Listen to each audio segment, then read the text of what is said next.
गीता के बहुत अनमोल विचार। नंबर 1। गीता में श्री कृष्ण जी कहते हैं कि मन की सच्चाई और अच्छाई कभी व्यर्थ नहीं जाती।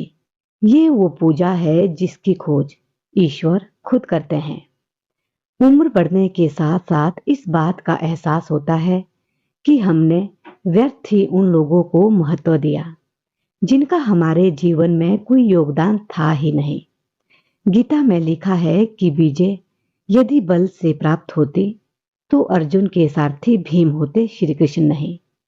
श्री कृष्ण जी कहते हैं कि व्यक्ति को किसी भी परिस्थिति में अपने क्रोध पर काबू करना सीखना चाहिए। क्रोध आने पर व्यक्ति अक्सर नियंत्रण खो बैठता है और आवेश में आकर गलत कदम उठा लेता है। इसकी वजह से आगे चलकर पछताना भी पड़ता है। कहते हैं कि सरल स्वभाव वाले व्यक्ति को कमजोर समझने की भूल कभी नहीं करनी चाहिए। सरलता उसका संस्कार है, कमजोरी नहीं। श्रीमद् भगवत गीता के अनुसार हर मनुष्य को आत्म मंथन जरूर करना चाहिए। इसके जरिए ही उसे इस बात का ज्ञान होता है कि उसके अंदर क्या गुण है और क्या अवगुण। इसलिए कुछ समय अकेले रहकर आत्म मंथन जरूर करना चाहिए। श्री कृष्ण जी के उपदेश के अनुसार मनुष्य को उसके कर्मों के अनुरूप ही फल मिलता है। इसलिए परिणाम के बारे में सोचे बिना हर मनुष्य को सिर्फ अपने कर्मों पर ध्यान देना चाहिए। इस परीक्षा रूपी जीवन में हर मनुष्य हर समय कुछ इच्छाएं रखता है।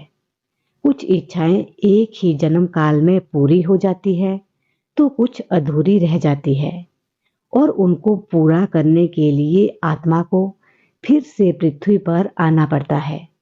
अगर हम कोई भी इच्छा ना रखें तो हम इस जीवन और मृत्यु से मुक्त हो सकते हैं।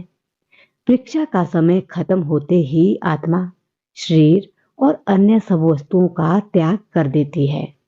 जो भी संसार में रहकर बनाया वो अब किसी और का होगा और आत्मा अपने कर्मों के फैसले के लिए चली जाती है। अपने अच्छे कर्मों के लिए आत्मा कुछ समय के लिए स्वर्ग और बुरे कर्मों के लिए नरक में चली जाती है। हर जन्म में अपने कई जन्मों के हिसाब से हर आत्मा को कभी अच्छे और कभी बुरे हालातों में जाना पड़ता है। लेकिन जब तक आत्मा परमात्मा के साथ योग को नहीं समझ लेती वो मुक्ति नहीं पा सकती। भगवत गीता में लिखा है कि ना सुख ज्यादा देर टिकता है और ना दुख। ये मौसम की तरह बदलते रहते हैं। इन्हें सहना सीखना चाहिए। आप जिस वजह से उदास है उसे भूल जाइए। अगर आपका जॉब या इंटरव्यू अच्छा नहीं गया या फिर आपकी रिलेशनशिप अच्छी नहीं चल रही तो ये समझिए कि ऐसा होना लिखा है और ये अच्छे के लिए ही है। ये सब कुछ किसी कारण से ही हो रहा है। आपको भविष्य के बारे में चिंता करने की आवश्यकता नहीं है, ना ही आपको अतीत पर ध्यान देना चाहिए। आपके पास केवल वर्तमान पर नियंत्रण है, इसलिए इसे पूरी तरह से जिए। भय और चिंता हमारे दो दुश्मन है। जब हमारे भीतर एक डर पैदा हो जाता है तो हम कुछ भी हासिल नहीं कर सकते। ये डर हमारे सपनों और महत्वाकांक्षाओं को मारता है। निडर बनिए। निडर व्यक्ति को कोई नहीं रोक सकता। आपकी जिंदगी में चाहे कैसा भी समय चल रहा है आपको हमेशा खुद पर विश्वास रखना चाहिए। समय कितना भी बुरा हो, अगर आपको अपने ऊपर विश्वास है तो वो बाधा भी दूर हो जाती है।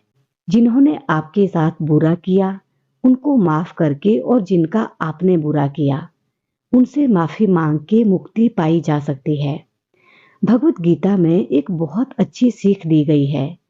इसमें बताया गया है कि जो होता है अच्छे के लिए होता है और जो हुआ है वो भी अच्छे के लिए हुआ है और जो होने वाला है वो भी अच्छे के लिए ही होगा।